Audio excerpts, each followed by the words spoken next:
It's a massive trust builder if just being reliable. Boring and reliable is good, because if they're really good, you want them to stick around, because this will be a pivotal role.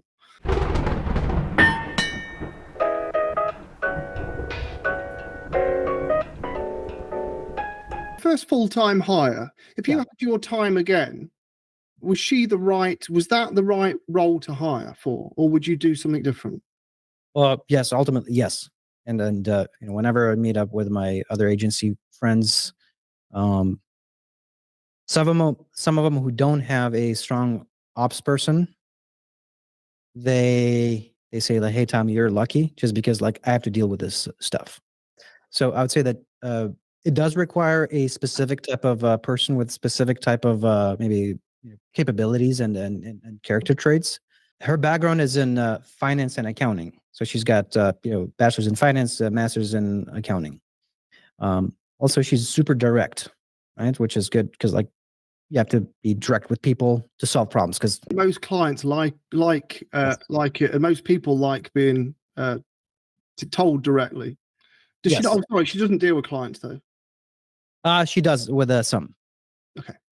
And the main reason is that we have lost one account manager who and we just had to to maintain the relationship. She took over because the account manager was reporting to her, but that's going to change as soon as we have a new team member onboarded. But like technically, based on her role, doesn't. But at the same time, she needs to act as a buffer.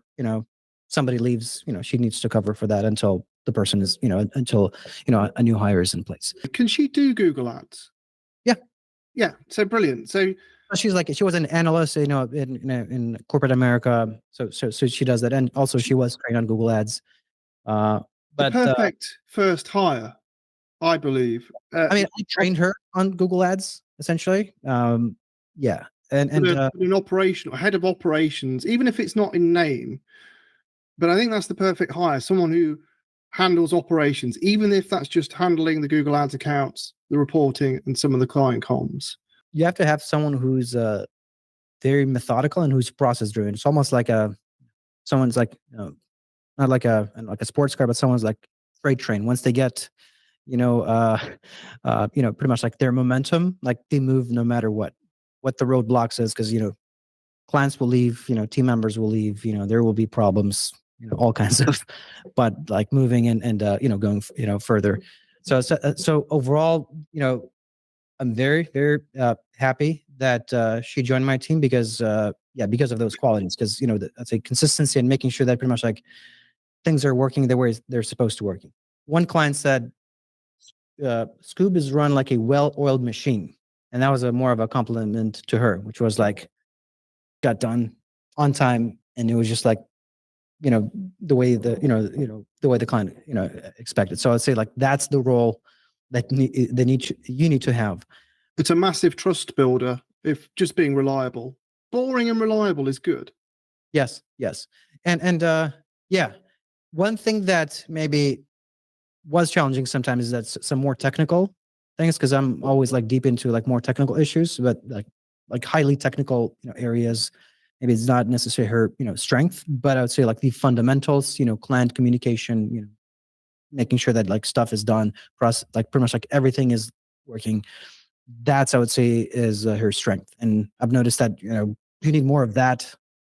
Maybe like 80% of that and maybe 20% of that sometimes, but I can always, or other team members, they can help with like some more technical aspects. Yeah, everyone tries to hire a unicorn, and it's again thanks to bloody social media where you're told that you need to hire a unicorn, but you hire for the primary role, and any additional skills or experience is a bonus. Like if you're head of operations, you should be, in this context, you should be decent at Google Ads, but you shouldn't be you don't have to be the best, because most likely as the agency grows, there'll be another person under that head of operations or head of performance, whatever we call them, who is the Google Ads pure geek. And there might be multiple, and ultimately there might be people under those.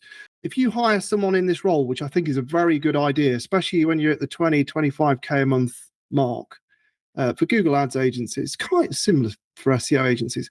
But I think if you hire someone in that position, you need to quickly identify, And when I say quickly, within a period of months, to the bits they don't enjoy, because if they're really good, you want them to stick around, because this will be a pivotal role for your agency's growth and your head as well, because it unlocks so much of your time and mental energy not doing all the bloody work. But you have to understand what they don't like, so then you can hire for their pains as well. So you're preparing for that next level, because you freed up your time, you go off and do your marketing, and it works because you've now got time to do it. And then your head of ops is fatigued or frustrated by these things. Well, you hire for those because you're now trying to protect your head of operations. So you have to think about that. We divide and conquer. There are certain issues that, so we do talk a lot about, these, different issues, and some, I advise, I help out on certain things. Like same thing on her. Like, sometimes I need, like, hey, we're negotiating a certain deal with a client. We talk, we kind of think things through together to ensure that we come up with the best possible solution, because that's how we grow. I mean, together, because like you can't know at all, and you typically need you need like a third party perspective to come up with a good decision. Sometimes like it won't change the outcome, but at least you have heard like, hey, somebody's thinking maybe in a slightly different way.